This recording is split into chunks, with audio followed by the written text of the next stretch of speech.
Have you ever noticed how some people offer advice that doesn't feel like advice, but pressure dressed up as concern? They don't scream, they don't demand. Instead, they sigh, they pause, and say things like, "You're really going to do that?" And suddenly, it's not your decision anymore. It's their disappointment weighing on your chest. It's like a director who hands you a script, then calls it freedom. The lines are already written, but they smile and say, "It's your choice." And if you try to change even a word, they don't correct you, they replace you. Or it's like a game where they hand you the controller, but the buttons only work if you follow their path. Just like the script and the broken controller, their guidance is just control dressed as care. Because while they say it's just advice, what they're really doing is shaping your life to fit their comfort. And every time you bend to their disappointment, their silence, or their guilt, you shrink a little more inside your own story. Until one day, you forget what your own voice even sounds like. So how do you recognize control when it hides behind care, silence, or good intentions? Stay until the end, because the last one reveals everything. Let's get started. But before we dive in, pay attention to this story, which will help you better understand the wisdom in this material. The story of Aiden, the dog who refused the leash. Aiden had always been easy to get along with. That's what people said. He was agreeable, open to suggestions, and always willing to compromise. But over time, he started noticing something odd. Every time he made a choice for himself, certain people around him would suddenly go quiet. A slight change in their tone, a vague warning, "Just don't say I didn't tell you." A disappointed look that lingered like a bruise. It wasn't obvious, no shouting, no threats, just tiny signals that made him hesitate, that made him wonder, am I making the right choice or the acceptable one? One day, after cancelling a trip he'd been dreaming about because his friend subtly said, "Oh, I just thought you'd be more responsible," Aiden broke down. Not in anger, but in exhaustion. He realized he wasn't living, he was managing other people's reactions. That evening, while visiting his uncle on the outskirts of town, he noticed a dog tied to a fence post. It wasn't barking, just sitting, watching, silent. "That's Harley," his uncle said. "Used to be wild. We tried taming her, put a leash on her every time she ran too far." Aiden nodded. "And now she just sits there." His uncle sighed. "Now she won't even run when the leash is gone." That sentence hit Aiden like a punch to the gut. He realized people weren't forcing him to obey. They had trained him to doubt himself. Every sigh, every passive remark, every "I'm just worried about you" wasn't concern. It was a leash. And worst of all, he had started staying still, even when no one was holding it. The next week, Aiden began making silent decisions. He accepted the job no one approved of. He stopped justifying his hobbies. He said no without explaining why. And what happened? Some people pulled away, some grew cold, but the ones who stayed, they were the ones who never needed a leash in the first place. Because when someone tries to control your choices, they don't always push. They whisper, they frown, they use your own kindness as a collar. But once you realize the leash is in your own mind, no one ever gets to walk you again.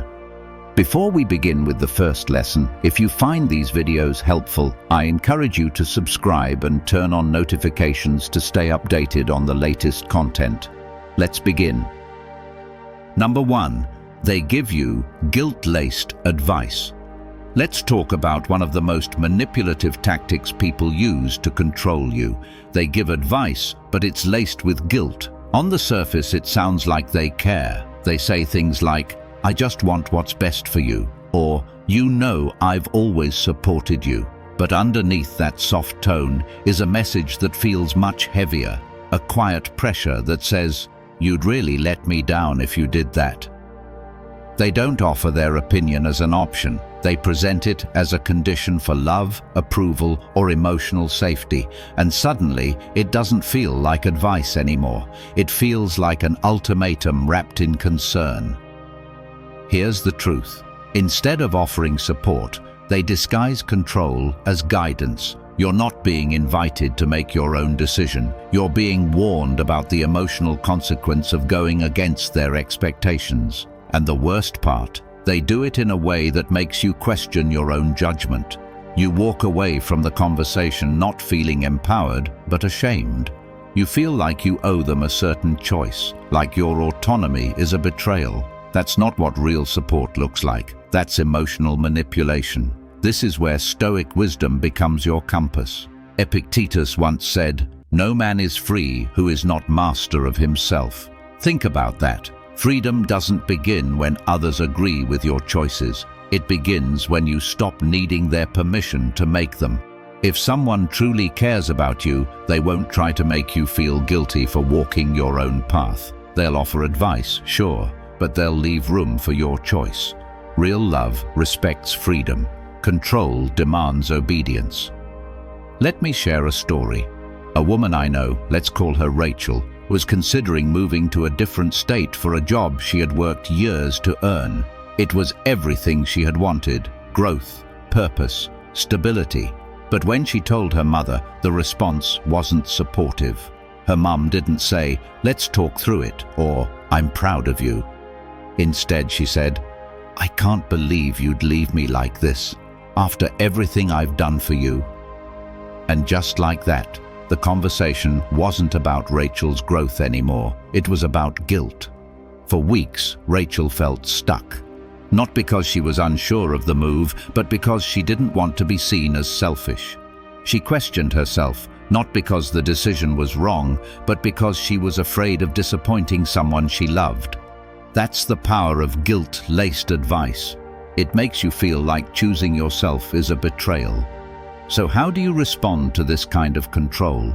First, recognize it. If someone's advice comes with strings attached, it's not advice, it's manipulation.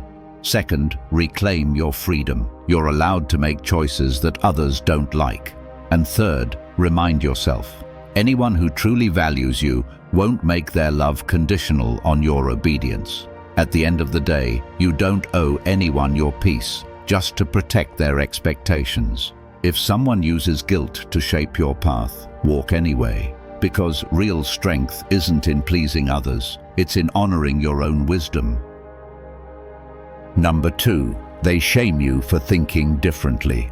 Let's talk about one of the most subtle yet damaging forms of control, when someone shames you simply for thinking differently. It doesn't always look like an argument. Sometimes it's sarcasm. Sometimes it's a condescending laugh. Sometimes it's a passive comment like, "Wow, that's how you think now?" You bring up a new perspective, a different approach, or a belief that doesn't match theirs. And instead of curiosity, you're met with judgment. Not because you're wrong, but because you had the audacity to see the world through your own eyes. Here's the truth. Whenever your choices don't align with theirs, they don't ask questions, they question you. It's not about the idea, it's about making you feel small for not following the script they've written for you. And it's almost always subtle. They don't yell or debate, they mock, they smirk. They use words like ridiculous, naive, or overthinking, not to open dialogue, but to close it. The goal isn't understanding, it's control. Because the moment you start thinking for yourself, they lose the ability to shape your path. This is where Stoic wisdom becomes a shield. Marcus Aurelius once said, "To live a good life, we have the potential for it, if we can learn to be indifferent to what makes no difference." What does that mean here? It means their judgment, their sarcasm, their mockery, none of it matters unless you give it meaning. Their disapproval only has power if you treat it as truth. But when you remain indifferent to opinions rooted in ego, fear, or insecurity, you free yourself. You reclaim the right to think, choose, and live on your own terms. Let me share a story.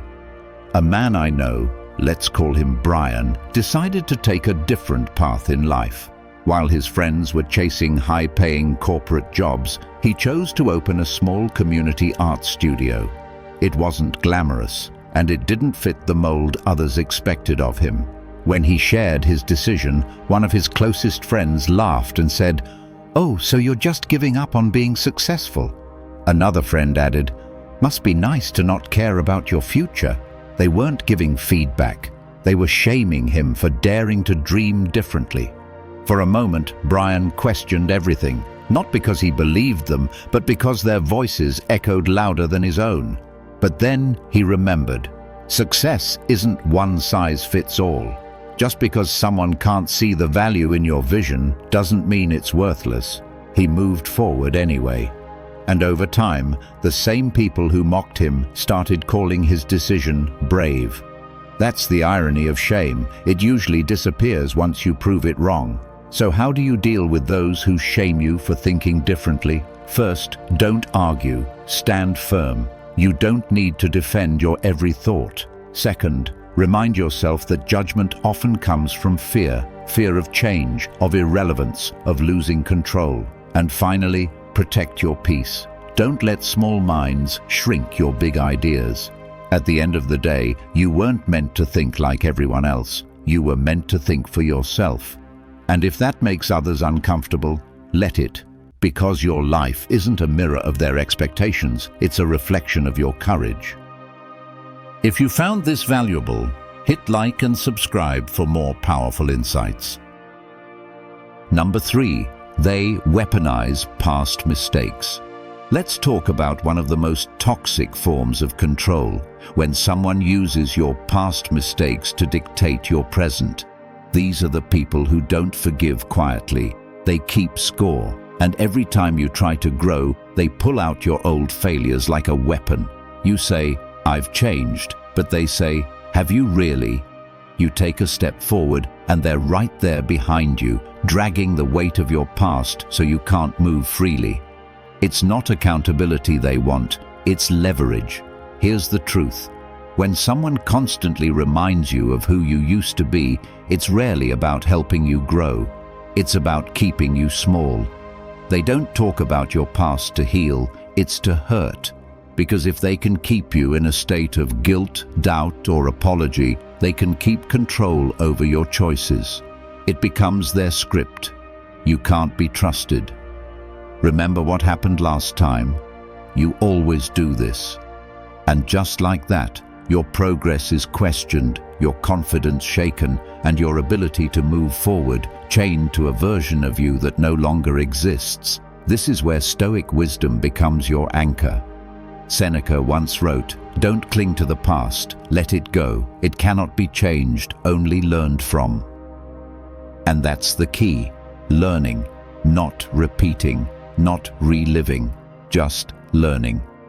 The purpose of any mistake isn't to punish you forever, it's to shape you.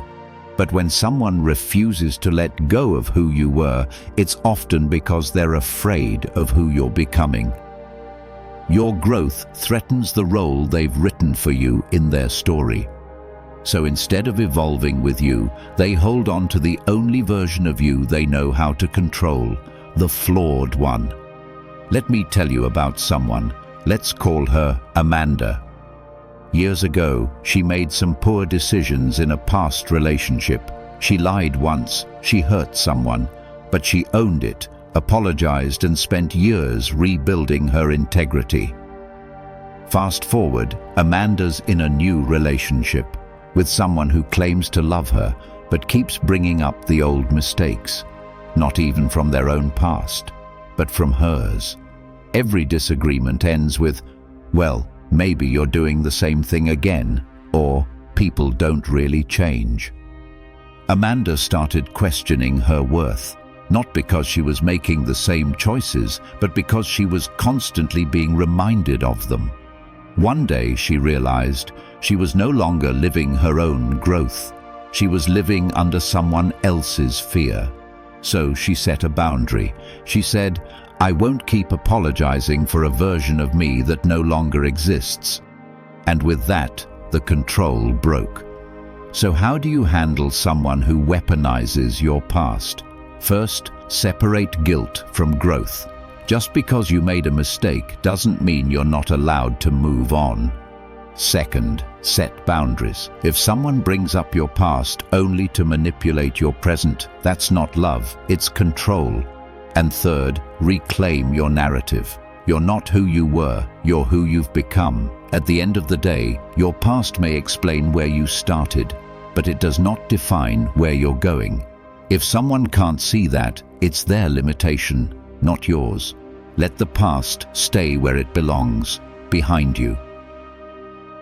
Number 4, they create a sense of obligation. Let's talk about a tactic that's often dressed in kindness but rooted in control. When someone makes you feel indebted to them, they don't ask directly. Instead, they lean on phrases like, "After everything I've done for you," or "I just thought you'd have my back considering all I've sacrificed." It sounds innocent, almost loving, but behind those words is something else entirely: pressure. The kind that doesn't ask you to do what's right, but guilts you into doing what they want. Here's the truth: real love gives freely. It doesn't keep score. But control, it always demands something in return. When someone helps you, supports you, or is there during your hard times, and then uses that kindness as leverage, that's not generosity. That's emotional debt collection. And the currency? Your freedom. Because now, instead of making choices based on your values, you're choosing out of guilt. You're trying not to disappoint. You're saying yes when your soul is begging for a no. This is where Stoic insight lights the way. Epictetus reminds us, we are not disturbed by what happens to us, but by our thoughts about what happens. It's not the favor itself that controls you. It's the weight you place on the emotional debt they want you to carry. If someone gave you something with love, you don't owe them your silence, your energy, or your obedience. And if they gave it with expectation, it was never truly a gift. Let me tell you about a man named Thomas. When he was struggling financially, his older brother James helped him out, paid his rent, even bought him groceries for a few months. Thomas was deeply grateful. But as life moved on and Thomas began to rebuild, he noticed something strange. Anytime he made a decision James didn't like, whether it was dating someone new, switching jobs, or planning a vacation, James would bring it up. "Must be nice to take risks with someone else's money," he'd say, or "You wouldn't be where you are without me." It was never direct, but the message was clear. Thomas was expected to live in a way that constantly repaid James's help. It took Thomas a long time to understand. What started as support had turned into control. And the moment he realized that love doesn't come with a receipt, he took his power back. So how do you respond when someone creates a sense of obligation? First, check the intent. Were their actions truly selfless? Or were they an investment in future control? Second, express gratitude without surrendering your autonomy. You can be thankful and still set boundaries. And third, remind yourself, a favor is not a contract. At the end of the day, true love doesn't guilt you, it frees you. You don't owe anyone your peace to pay off a debt they never had the right to write. Gratitude is powerful. But guilt? That's not yours to carry. If you've watched the video this far, don't forget to leave a comment with a "thank God" and give it a like if you enjoyed the content. Your support means a lot and motivates me to keep creating more interesting videos. I hope you find inspiration in them and that we continue learning together. Thank you for your support. Number 5, they use silence or withdrawal as punishment. Let's talk about a control tactic that doesn't always raise its voice, but still shakes your peace. When someone uses silence or emotional withdrawal as punishment, it's not about space, it's about power. You say something they don't like, or you don't follow their lead, and suddenly everything changes. The warmth disappears, their tone goes flat. They stop responding to your texts, avoid eye contact, and fill the air with quiet tension. It's not distance for reflection. It's distance designed to make you bend. Here's the truth. People who use silence as a weapon don't want resolution. They want compliance. They want you to sit with the discomfort long enough that you start questioning yourself. Did I go too far? Should I just apologize to keep the peace? And the more you internalize that silence, the more control they gain. You start adjusting your behavior, not to stay true to yourself, but to avoid being emotionally iced out again. This is where Stoic wisdom becomes your lifeline. Marcus Aurelius once wrote, "Choose not to be harmed, and you won't feel harmed." The silence isn't what breaks you, it's the meaning you attach to it. When someone withdraws affection to control your behavior, they're showing you that their love is conditional, and no matter how quiet it is, that's loud. Let me share a story.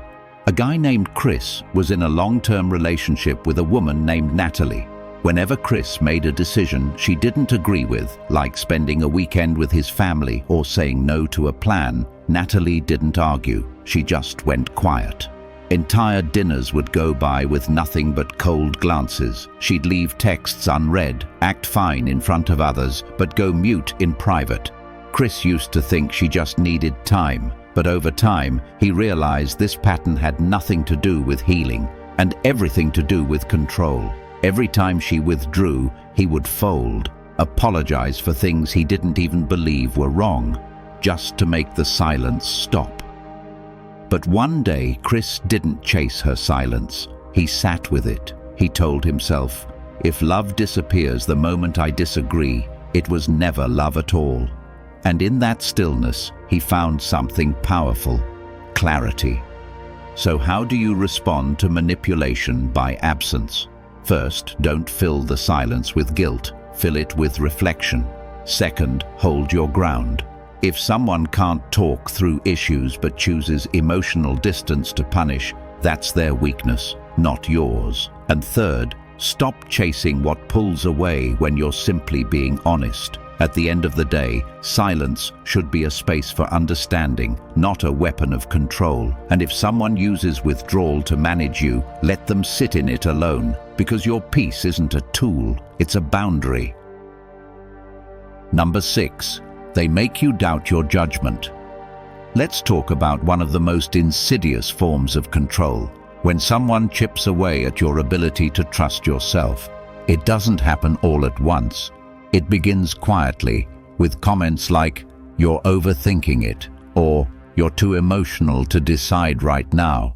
They call it concern. They frame it as wisdom.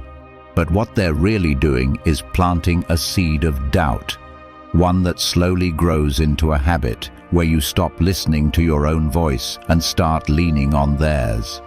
Here's the truth. People who want to control you rarely shout. They whisper. They question. They smirk when you speak with confidence, only to counter with, "You're sure about that?" And over time, those tiny moments add up. You hesitate before making a choice. You second-guess your gut. You start waiting for their approval, not because you trust them more, but because you've forgotten how to trust yourself. This is where Stoic wisdom becomes a shield. Marcus Aurelius said, "The soul becomes dyed with the color of its thoughts." And if someone is constantly feeding you thoughts of self-doubt, it's only a matter of time before your confidence starts fading. Not because you lack wisdom, but because you've allowed someone else to color your mind with their fear, their insecurity, their control. Let me tell you about a guy named Brian. When he was younger, he was in a relationship with someone who always had a better way to do things. If Brian suggested a restaurant, she'd wrinkle her nose. If he made a financial decision, she'd call it irresponsible. At first, he thought she was just opinionated, but as the years went on, Brian noticed something deeper. He no longer made decisions without checking with her first. Not because he wanted her input, but because he was afraid of getting it wrong. His sense of direction had slowly been handed over to someone else. One day, he told her he wanted to start a small side business. She smiled and said, "You really think you can handle that?" That was the moment it clicked. Not just what she said, but how often she'd said things like that. And more importantly, how deeply he had started to believe them. So how do you reclaim your self-trust when someone makes you doubt your judgment? First, notice the pattern. If someone constantly undermines your decisions, it's not about helping you, it's about managing you. Second, test your voice. Start small, make decisions, own them, learn from them. Third, remind yourself, you don't need permission to trust your gut. At the end of the day, guidance should empower you, not replace your instincts. And if someone is always making you feel like you can't think clearly without them, that's not protection. That's control wearing a kind face. You don't need louder advice. You need a quieter mind and the courage to listen to it. If you found this valuable, hit like and subscribe for more powerful insights. Number 7, they rush you into decisions.